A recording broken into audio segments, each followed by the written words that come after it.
While Switzerland is often remembered for its strict neutrality during World War II, neutrality did not mean inaction for everyone. Beneath the surface of federal policies, economic negotiations, and diplomatic caution, a quiet yet determined resistance was taking root across the country. From the remote alpine villages to the urban heart of cities like Zurich, Geneva, and Bern, ordinary Swiss citizens, teachers, priests, border guards, journalists, diplomats, students, and even members of the military chose to act on conscience rather than orders. Their actions may not have been coordinated under a central movement, but together they represented a vital moral counterweight to the country's otherwise cautious wartime stance. The official Swiss position during the war prioritized survival at all costs. With Nazi Germany to the north and Fascist Italy to the south, Switzerland was surrounded by hostile regimes. Maintaining independence meant walking a perilous tightrope, enforcing strict border policies, staying officially neutral, and avoiding actions that could provoke the Axis powers. The federal government worked tirelessly to preserve that neutrality, believing that it was the only way to avoid occupation.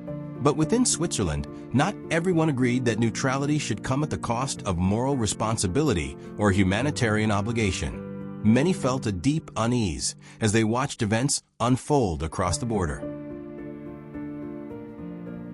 One of the most visible and courageous acts of resistance was the defiance of Switzerland's refugee policy. As the Nazis tightened their grip on Europe, thousands of Jews and political dissidents fled for their lives, hoping that Switzerland would offer safe haven. But Switzerland's federal authorities, fearful of being overwhelmed and of German retaliation, turned away many refugees at the border, often sending them back into the hands of the Nazis. However, not all Swiss officials followed orders. Along the rugged borders and mountain passes, sympathetic guards quietly let refugees cross. Local villagers hid families in their homes or barns, and entire communities participated in smuggling networks that transported refugees to safety. These were acts of defiance that could cost someone their job or their freedom. In many cases, they involved entire families and social circles who operated in secrecy and solidarity.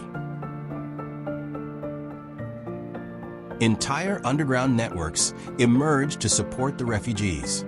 In some cantons like St. Gallen and Vaud, local governments quietly issued instructions to border officers encouraging discretion. Clergy and religious organizations played a critical role as well.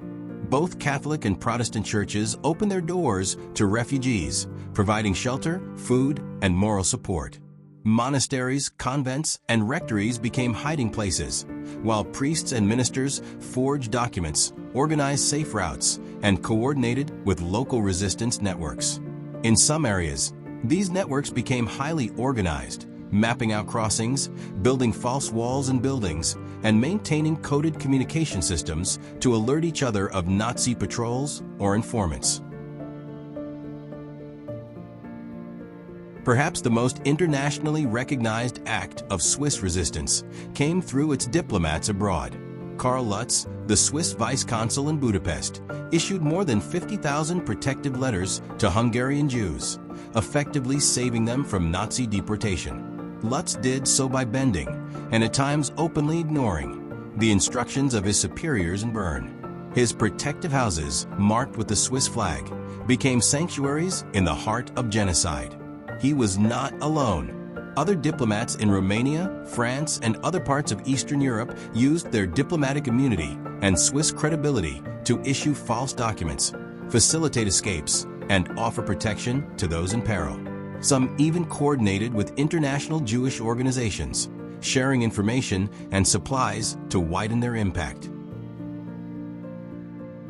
Inside Switzerland, resistance was also intellectual and ideological.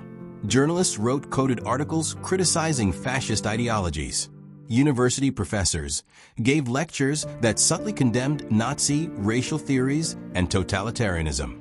The underground press operated printing presses hidden in cellars, distributing pamphlets that exposed Nazi atrocities and reminded the public of democratic values. These efforts were vital in maintaining public awareness, and helped counterbalance the stream of Axis-friendly narratives in Europe at the time. Students formed discussion groups, artists used theater and music to challenge fascist ideology, and readers circulated banned literature as a form of passive resistance. Some resistance even came from within the military ranks. Although the Swiss army maintained strict official neutrality, certain officers and intelligence personnel took private action.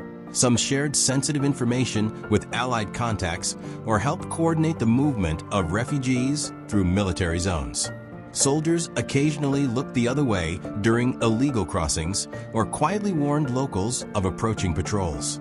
These acts, though small and often invisible, were meaningful and dangerous. In some units, informal pacts were made among soldiers to assist refugees whenever possible without leaving a trace. The risks faced by those involved in resistance activities were immense. Individuals who defied federal policy could face court-martial, imprisonment, or social ostracism. Journalists risked censorship or arrest. Diplomats could be recalled or dismissed.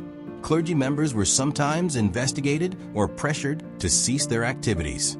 Yet these men and women acted not for glory or recognition, but because they believed that doing nothing was itself a betrayal.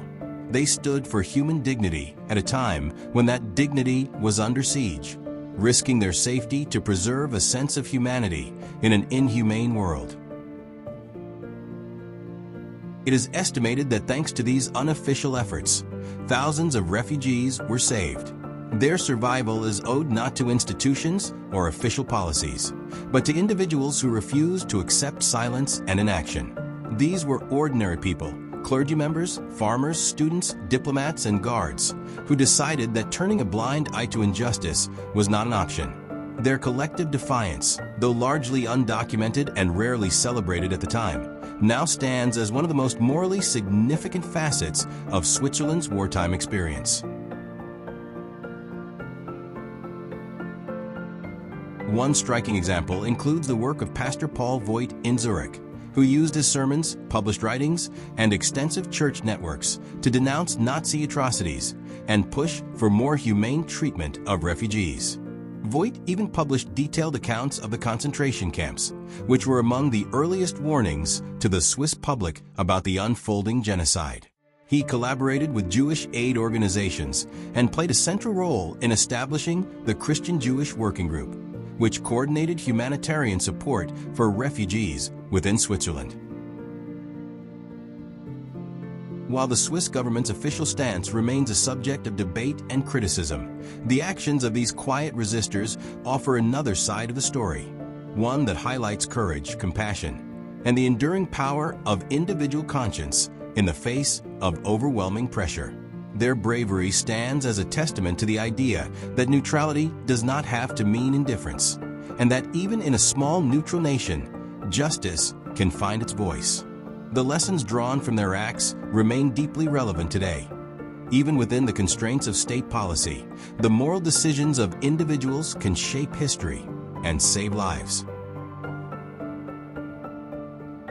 In the next episode, we confront a startling and often misunderstood chapter of Switzerland's wartime history. Why Allied bombers, despite Switzerland's declared neutrality, dropped bombs on Swiss towns and railways. Was it a tragic mistake or a strategic warning? We unravel the confusion, the devastation, and the diplomatic consequences that followed the bombings of Basel, Schaffhausen, and other border towns, and ask whether Switzerland's wartime dealings may have made it a target.